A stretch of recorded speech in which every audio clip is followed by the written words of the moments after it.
Hello friends, in this quick tutorial I'm going to show you how to add YouTube video on WordPress. But before getting started this video, make sure to subscribe. How to 1 minute.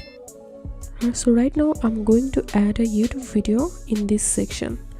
So for that, click on edit post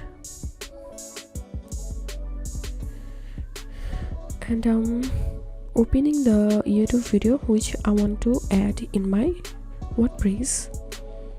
So open the actual video you want to share, then copy the URL, then paste the code here, paste the code inside of this post section, then click on update. And now if I view my post,